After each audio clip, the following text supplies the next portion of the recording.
everyone, this is Kathy and welcome back to Help from Moms. I'm glad that you have joined me here today. And if you like what you hear here and like what you see here, please go ahead and subscribe to me. And I put up a new video once a week on Thursdays and would love to join you here and just talk about some really real stuff, right? About being moms and just being able to be truthful and honest and have a place to come and listen and not feel alone. So today I want to talk to us about, as moms, being gentle to ourselves. And what I mean by that is sometimes we can get into a spiral of thinking where we keep judging ourselves and how well we're doing with our children.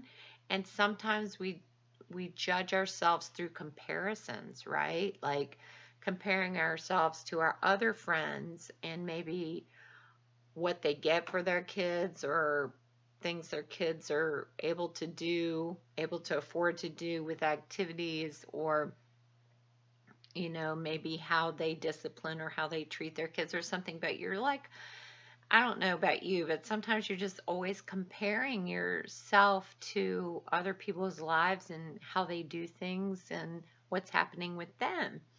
And sometimes I don't think that's very fair to ourselves.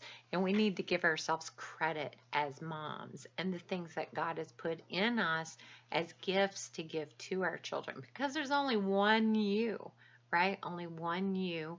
And God created you to be that person who can nurture and care and take care of their children. But also, what I want to challenge you today, I want to focus more on how to nurture and take care of yourself.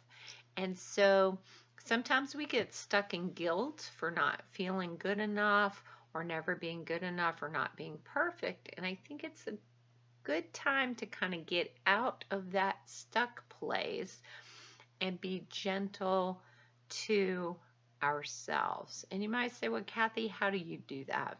And for me, believe me, it took me a long time till after my kids grew up for me to do a lot of hard emotional work on myself and figure some of this stuff out. It's not easy. But I also like to share some of what I've learned, especially with younger people, younger moms, especially my daughter too, and say, get it, just get the wisdom and hear what I'm saying and just get it earlier in life. So you don't have to wait till you're 55 years old to figure some of this stuff out. So I'm sure some of you out there have heard about the fact that everybody has an inner child. And I'm not going to get too psychological here, but there's something to this. And it was very healing for me and taught me how to be more gentle to myself. So whenever I'm in a situation, say where I don't feel good enough, maybe I feel guilty, maybe I even feel shame in some of those instances, or times of where I feel maybe threatened or fear or conflict, or again, I'm just not feeling so good about myself, and I'm beating myself up in my head, right? Those thoughts that just keep going around and around and around, and they're not very good thoughts, as far as I'm my worst critic, right? Kind of thing.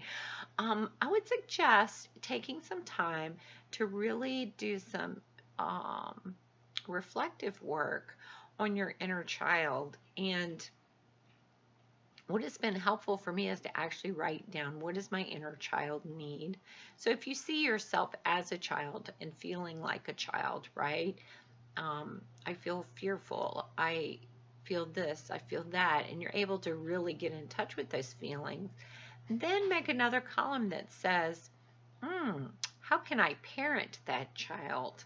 How can I give that child what they need? And so once you figure that out, then give yourself that gift and do it for yourself. The other thing I would say is sometimes we get disappointed when We don't get things from other people that we need. And I would say that's an external force. You know, sometimes we feel like that from our husbands or our spouses, right? Like, well, they should be able to read my mind. They should know what I need. They should, be able to realize I've been with the kids all day and I'm frazzled and I need some time by myself, right? I would like to empower you today as a mom to look inward at your inner child, write down what your inner child needs, and then parent your child. In other words, give yourself those things that you need, and to be gentle to yourself in the way that you think about yourself.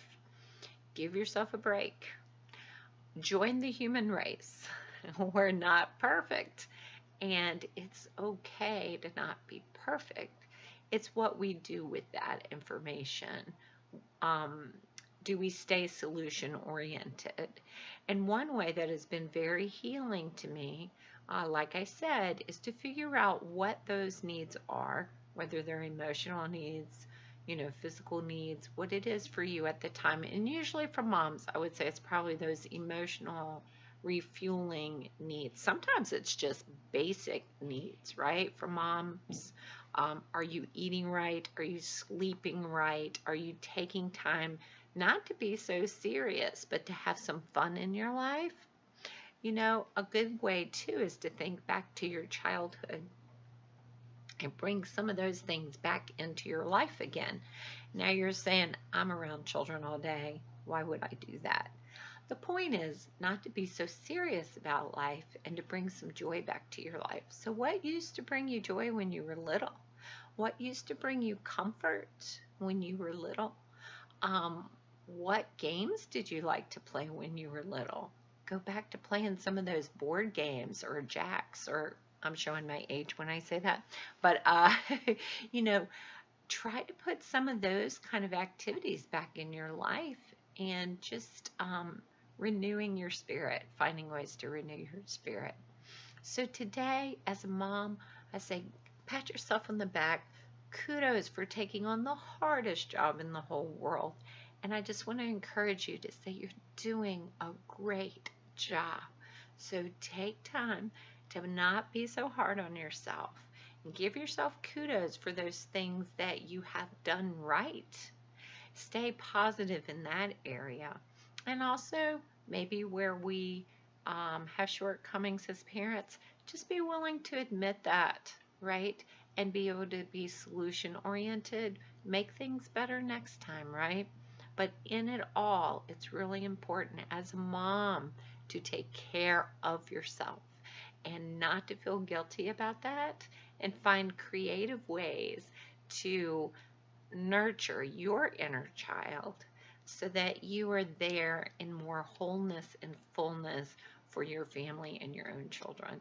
But first of all, be there for you. It's been great talking to you today, and I look forward to meeting you here next time on Health for Moms.